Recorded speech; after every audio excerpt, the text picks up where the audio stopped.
want to talk about music in general. I need to stop saying that. I love music.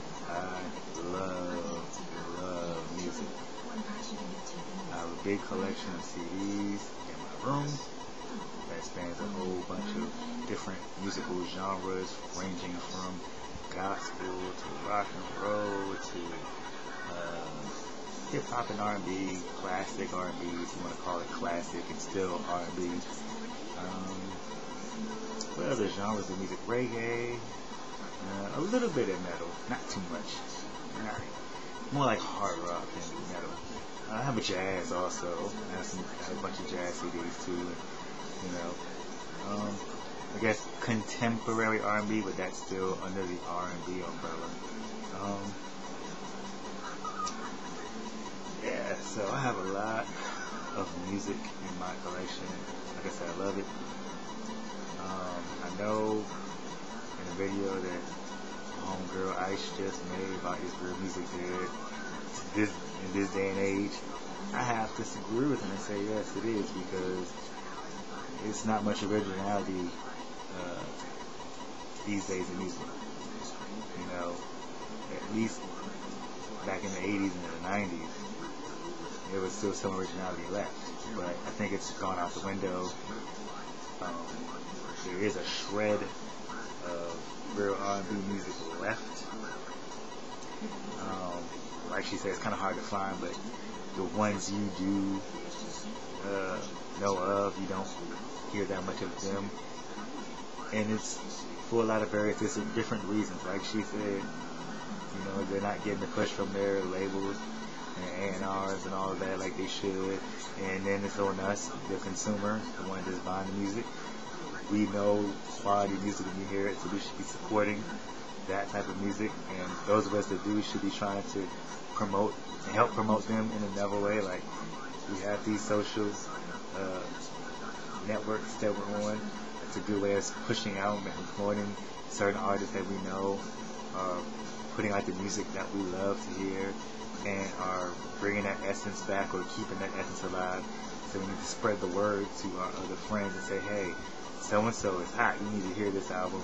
You should get that. It's a very good album. We have a bunch of watered down music these days, and a lot of trend setting and trend following. And even some of our more popular artists in R&B are kind of, or used to, there are a few that are still in the middle of following a sort of a trend, as Real Ice Princess alluded to in her video. R. Kelly, for another person to be example, to make an example, or to use as an example. He's another one that, as he, transitioned into the 2000s or whatever, he started going into following the trends instead of just staying true to who R. Kelly is. He even changed up his look, his image, going with the fads that was going on, like cornrows and all that, and bling bling, and then even using the auto-tune that T-Pain, re-glamorized and brought it back and repopularized it, which Roger Troutman from Zapp and Teddy Riley, when they used the vocoder, that's all that is. So R. Kelly is another one that followed the trend, and his music kind of followed suit, but he still had a few songs on his albums that remind you of the classic R. Kelly that we've come to know and whose music we used to like a lot. And he's going back to his roots, because he has a new album coming out, and I don't know if you've heard this new single he has out now. It's called When a Woman Loves. And when I first heard the song, I saw the video on VH1 Soul, and he takes it back to the 60s as far as how a ballad used to be produced. He brought that whole sound back, and he literally slays that song. It's incredible. So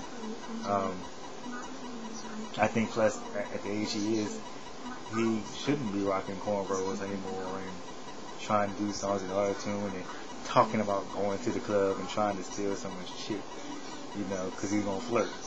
You about 40-something years old. You don't need to be flirting with nobody else. You need to be settled down and be a family man and deal with your kids and keep yourself, in the studio making that music and of course, stop messing with them underage girls. But that's a different topic altogether. We're not going to go into that. Of course, Michael Jackson loves anything he ever put out. God rest his soul. Of course, I already talked about Prince in the last video I did. She mentioned she loved the 90s, Real Life Princess. That was her era, because that's the era she grew up coming up on. It's everything that was going on in the 90s, she was loving, and she doesn't feel that same spirit these days as opposed to the 90s, and she's right. It's definitely totally different. So that's why it's only a few good artists nowadays that you can keep rolling with now that keeps putting out the quality music. You can't really roll with everyone. You can't really like everyone. So I can roll with her on that one. Trying to think. I know one thing about the 90s that was pretty cool, that really made that genre hot with the artists and the music they put out. It's two things. You had a whole bunch of male boy groups. I hate to put it like that, but black male boy groups. You had a bunch of them that was putting out quality music, and you really couldn't get enough of them. You go from Shy to Silk, Dru Hill, Jodeci, Boys and Men, After 7, Solo, Mint Condition, Something for the People, Rude Boys. See, that's 10. That's 10 so far. That's a lot of music. You had some other groups like UND who had like one big song with Something's Going On, So Cut. You just had a lot of music there that was it was still in the essence of R&B, but it was the New Jack Swing era too. It kind of took that New Jack Swing in the late 80s and it kind of filtered over to the 90s a little bit, and then all of a sudden, with certain artists, then we started hearing songs being remixed a lot more, thanks to Diddy, Puff Daddy back then. He started remixing songs and everything, and then the remix was born. But the 90s was definitely for the kids who, in a particular age range, like 25, 30 years old, nowadays, that was their era. Since I was born in 74, 80s was my era. I'm an 80s baby, so to speak, as far as growing up in the music. MTV guy, so, I was right there when MTV was born. So, seeing Michael Jackson's Billie Jean video being the first black video on MTV, and then right after that, the next black video was Prince Little Red Corvette, and that's when I took notice of who he was and was fascinated and fell in love with him, like I said in the last video. So that's where all that came from. Of course, Madonna blew up from that era and everything, and I'm an MTV guy, so that's why my collection kind of shows my range of music and who I love because of MTV and the box, BET, So it was just those three major networks that shaped me as far as my music loving, and also my parents, my mother and father, and who they liked. So when I started collecting CDs, I started going back and getting groups and artists from back in the 70s and 60s that my mother and my father grew up listening to and was loving, because I was listening to it in the car when I was a little kid with them and spending time with them, especially my father. So you get influenced by, that, and the music of that era and that time and everything, and you remember these things, so it's just embedded in my head. So that's why I collect a lot of music. So you would think I would be a DJ with the collection of music that I have, and that's just CDs. I have a duffel bag in my closet right now that consists of nothing but cassette tapes, and all of them are mostly hip-hop tapes. There are some R&B tapes in there in the collection, probably a good deal of them, and soundtracks too. That was another thing. Movie soundtracks in the 90s. That took it to another level too. When a movie came out, the soundtrack accompanied it, and all your favorite artists had banging songs that were on the soundtrack. You heard like 2 or 3 songs from the soundtrack on the radio before the movie came out, and then you saw the commercial promoting the movie, and at the end of the commercial they would say soundtrack with new songs from, and they tell you the artist that's on it, and then you're like, oh my god, I gotta go get that soundtrack when it comes out, because the soundtrack would always come out before the movie would. Maybe, the week of the movie coming out, the soundtrack would come out that Tuesday, and then the movie would come out that Friday. So you were already on that bandwagon, and that was the thing about the 90s. The soundtracks really were off the chain, and it helped make the movie more popular because the people that made, the artists that contributed to the soundtrack, you knew who they were, so you knew what kind of music you were going to get, and it accompanied the movie pretty well if it did fit. If the song what they were doing actually was fitting and talking about, the thing in the movie or whatever. So, you had your soundtracks back then for movies, that were us, so our crowd.